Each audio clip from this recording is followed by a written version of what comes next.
Okay, so the video I made last week definitely had an internet-sized hole in it. And I'm going to talk a little bit about the structures of the internet and how it contributes to the political discourse going on right now. Because what I would say is that the internet is less responsible for creating polarization as much as it's responsible for opening up real politics. And there's plenty of room to talk about how capitalist drives are actively making political discourse worse and more toxic and amplifying ideas that are objectively incorrect. So let's just dig in, shall we? Hi, I'm Adult Scenable, and this is Tristan Won't Shut Up. When it comes to the internet and the fear about internet culture being the root of political polarization, it both is and isn't, but I do think that there's a little bit of a misguided fear of new technology.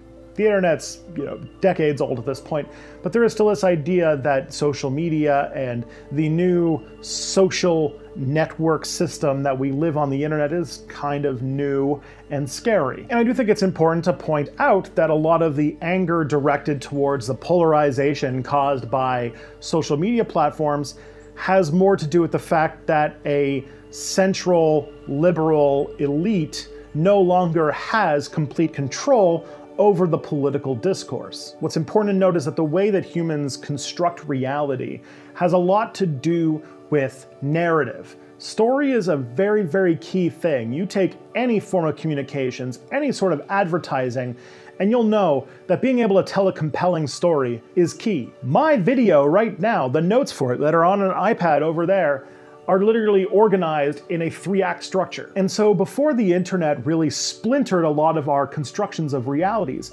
we had fewer and fewer media sources that would tell us how things were in the world and what the range of acceptable opinion was.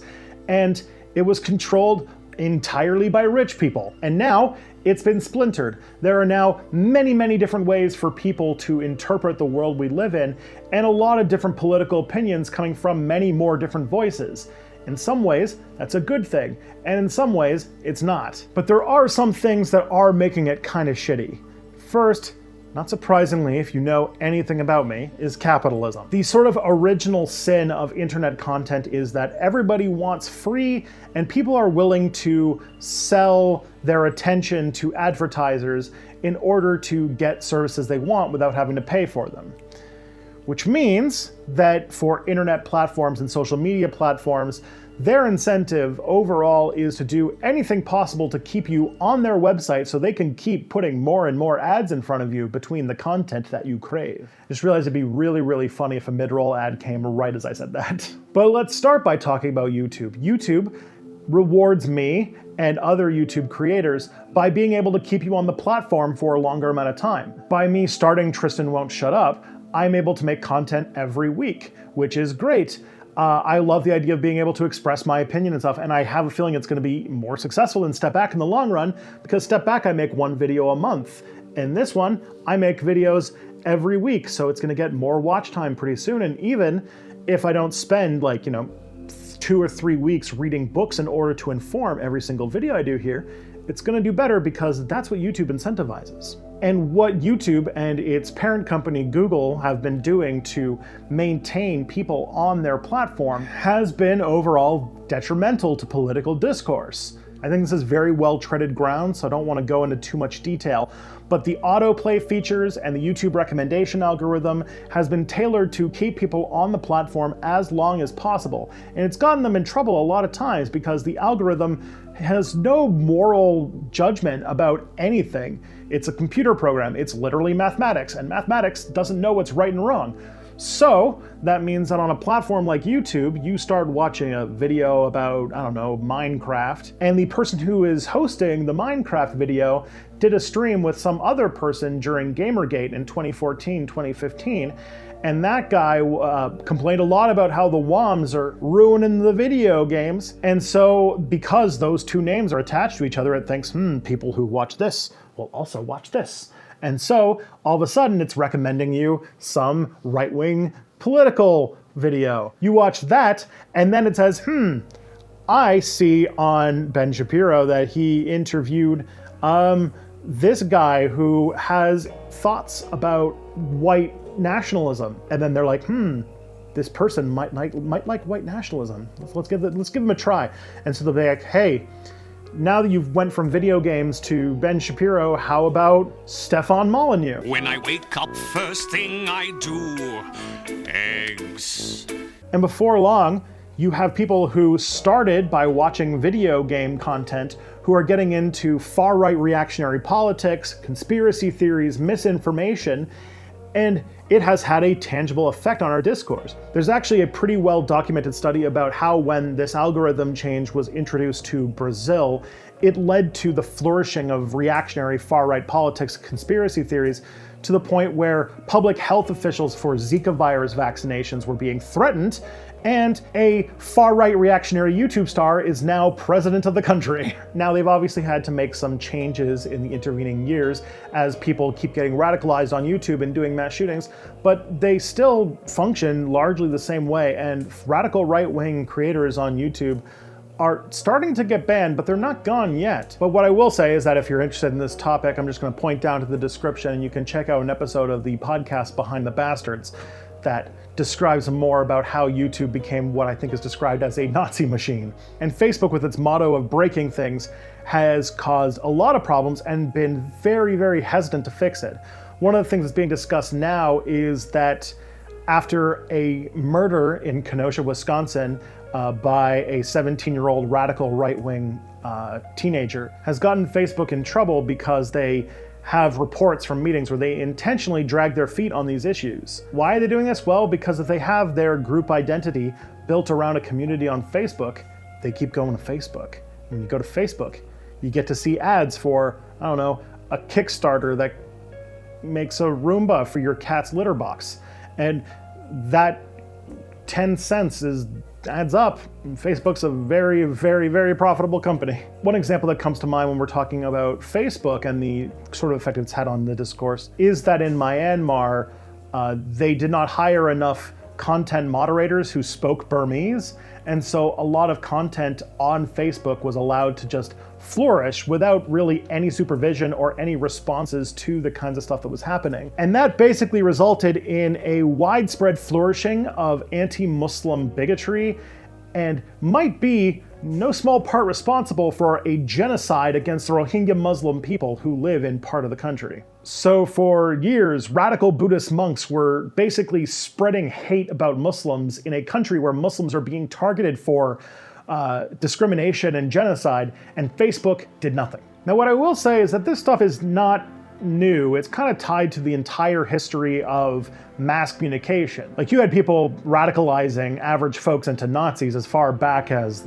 early radio. You had radio stations in Rwanda that were actively promoting the genocide of people's neighbors. What the internet has been able to do that maybe other media formats were not as good at doing in the past is that for no cost, people who have extremely small positions or interests can find each other. And that for a very small overhead, anybody can express their ideas. And anybody having a voice is a really good thing sometimes. There are a lot of people out there who realize that they were of a different gender identity or a different sexual orientation because of the people that they found online and awoke them to their real selves. And I mean, as somebody who has been a leftist since I was 13, 14, and an anarchist since I was 20, and now I'm 31, I have to say that this moment in history, I am less lonely in my political beliefs than I ever have been. And that's due to the fact that someone like me can just set up a camera and talk to it and put on the internet, and people will just start watching it. But for all of the good stuff that this has brought about, there's been a fair chunk of bad stuff too. I spoke earlier about how narrative is the primary way that people construct their ideas about reality. And that happens on the internet, and it's very, very easy in online discourse and online communities to completely eradicate things that are inconvenient to your worldview and basically construct whatever narrative about the way things are that you want, sometimes with algorithmic help. And these are connected in that conspiracy theorists have been able to find each other and build conspiracy communities, and now new conspiracy theories pop up at a rate that is completely unprecedented. Fascists are on the rise, and fascism has become way more mainstream than anybody should be comfortable with. And that is translated to violence and death and a president. They have a word. It sort of became old-fashioned. It's called a nationalist. And I say, really, we're not supposed to use that word. You know what I am? I'm a nationalist. But obviously, the million-dollar question here is, where do we go from here? In my opinion, the overall problem comes from the capitalist interests that twist a lot of our social platforms and actually diminish a lot of original voices in order to corral sort of the ones that are more mainstream and lying around and accentuate them into things like fascist groups in order to sell more ads. But relying on the end of capitalism as a way to solve our discourse problem is not exactly feasible in the short term, is it? And a typical liberal response in this situation would say that we need to reach out to the other side. If you can remember the immediate post-2016 moment where journalists were like completely shell-shocked of the Donald Trump win in 2016, and they were like, we need to be listening more to these people who think that Hillary Clinton drinks the brain juice of children. And believe me, as someone who is invested in human rights, you're never gonna catch me ever being in a situation where I'm gonna be open to having a constructive conversation with somebody who denies the humanity of people based on different aspects of their personhood. I'm never going to be interested in hearing why poor people and people who are marginalized are somehow not worthy of life and happiness. Also, this comes from a position of like a marketplace of ideas, that if somehow we just listened and talked to them correctly, they would realize the error of their ways and they would not become part of the radical right anymore, which is shown over and over again to not work. These are not positions they came to rationally. There's not any way that we're going to have a productive conversation, really. The only thing that has been able to work reliably to get people to accept other people's humanity is exposure over time. Rarely it's one interaction that really changes somebody's entire worldview. It's hundreds of interactions. And sometimes they don't need to be explicit. Sometimes just knowing a person from a marginalized identity will change your position about those people, on a long enough time scale. But obviously I don't have that much interest in dumping that emotional labor on people who are already marginalized and already hyper-exploited. And it should be super important to know that the fix is not, let's just have the left but with racial slurs. I actually think that the best way to go down is to create a new narrative. Actually, I really liked this one little bit from a video from Beau the Fifth Column that talked about how we need to really get the idea across that, the two people attacking each other at a protest have more in common with each other than the two people who purport to represent them on the other side of the country. There's a lot of narrative we can build about our common humanity and about how the wealth of our society is being increasingly concentrated in a tiny percentage of people. I imagine there are more than a few conservatives who could be swayed by the idea of, man, my boss really sucks, doesn't he? I know Phoebe, my boss, really sucks. She's trying to get in here right now because I closed the door and she does not like when you close the door. We really need to deprogram the scapegoating of marginalized people. And I never want to put marginalized people in a position where they have to justify their own right to exist. Because yeah, no amount of solidarity has room for that. So to build such a narrative, we need more YouTubers, we need more educators, more podcasters, more people spreading the narrative that we're all human. And the real problem is that the wonderful wealth of this planet and the wonderful things that we have created as a species are being squandered and hoarded by a very small amount of people. The internet's not some boogeyman that's making all discourse bad and has no redeeming qualities. If anything, it reflects and amplifies rather than twists. And of course, always going to take away, capitalism's behind it all. But the really important thing is we all have to keep posting. Thank you everybody for watching. If this is your first time here, please subscribe. This is a new channel and I'd love to get as many of you people on board as possible. Also, thank you to my patrons who are making this video possible. If you want to join them, patreon.com/epichistory. And I'll see you guys next week.